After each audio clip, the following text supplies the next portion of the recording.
At today's hearing, Kansas Senator Roger Marshall. Great to see you, Senator. A lot of folks ask me, I don't know about you, but how did they figure out these tariffs? Did you get a clear idea? For example, to what extent are trade deficits, as opposed to just the reciprocal tariffs, a part of those overall tariffs per country?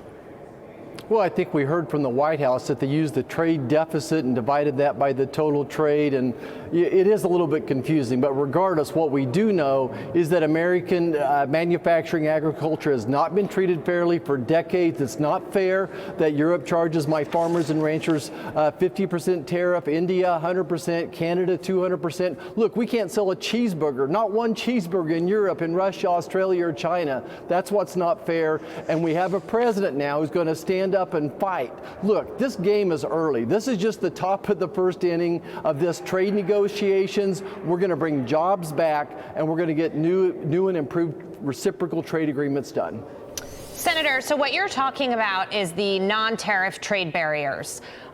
Peter Navarro has been very vocal about this. He was on Sunday Morning Futures laying it out for the American people this weekend.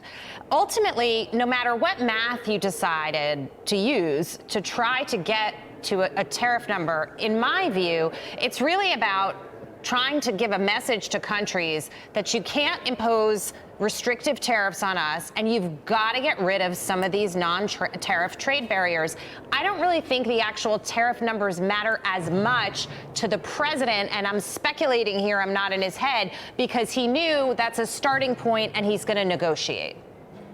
Yeah, Jackie, I think what he said was this was the high mark, and come on in and negotiate if you want to. But just listen right now, the EU's saying a 0% tariff, but they're not going to let us sell any beef there. They're not going to let us sell any wheat in there as well. They're going to use phytosanitary rules, regulations that's going to keep American beef, American agriculture products out of there. So they're going to do other methods other than just the tariff. The non-tariff barriers, I think, is actually the bigger problem, to your point. Senator, I'm just wondering, a lot of people thought that perhaps he should have started with the tax cuts, and then after the economy got a big jump start as a result of those tax cuts, then you come in with the tariffs that cause all these problems with the markets, et cetera.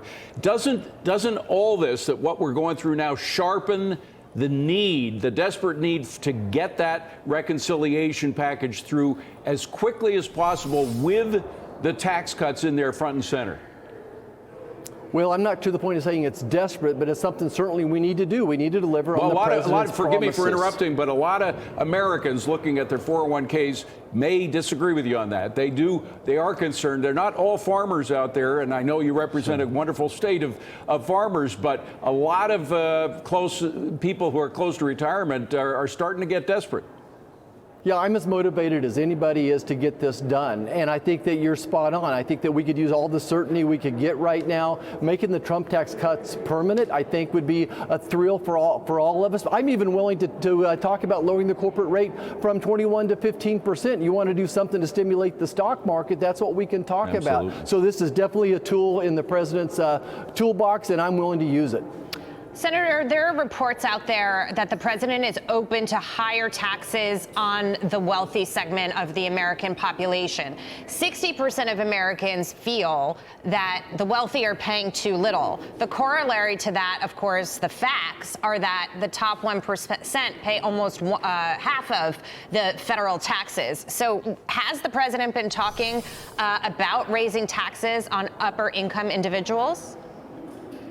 Look, I think that all of us agree that the federal government has a spending problem and not a taxing problem. In all of my conversations with the president, he's focused on making his Trump tax cuts permanent. He's focused on extending the debt limit. He's focused on adding no tax on tips, no tax on overtime, no tax on Social Security. That's what the president's talking about when I'm around him. Today, Senator, as you well know, the president signed that executive order on coal.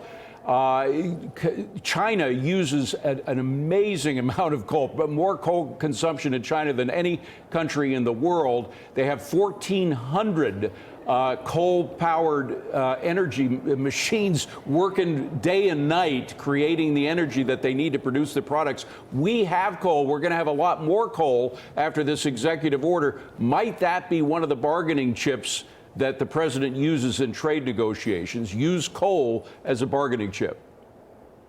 You know, I'm not as familiar with the coal and the trade, but I certainly think what coal does, what it does for China is allow them to have cheaper electricity. So I think that that's one of my focuses when it comes back to how do we get more manufacturing jobs back to America. I think it's putting higher tariffs on foreign countries, but also having inexpensive electricity and less regulations as well. Senator, in the final moments that we have, I just want to go back to what you touched on, which is that the president is focusing on cutting spending and also cutting taxes. But at the same time, there is some concern that what the House wants regarding spending cuts is too aggressive to get the Senate to agree. And so I'm very worried about that being a sticking point and potentially holding up a big, beautiful bill. Look, I think actually just the opposite. As I hear my caucus talk over on the Senate side, we probably want to cut more than what the House does. I understand that we were kind of stuck in this resolution process, which has just outlined it. But really, I think that the Senate is willing to probably have deeper cuts than the House is. But let's see. I'll let the House knock their socks off, give us a good cut, send it over to us, and let us work on it. So I'm willing to entertain any type of cuts that they can bring to work us towards a balanced budget. That'll start bringing interest rates down. Finally, Senator, between 54 and 58% of Americans have money in the stock market in some form, whether it's a 401k or individual stocks. Are you hearing anything from your constituents about their concern about what's happening with the markets?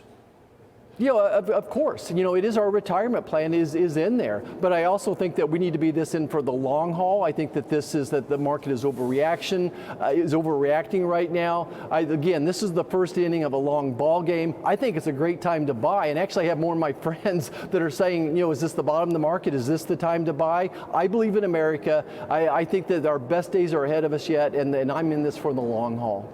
Senator Roger Marshall, thank you so much. Good stuff, Senator. Appreciate your time.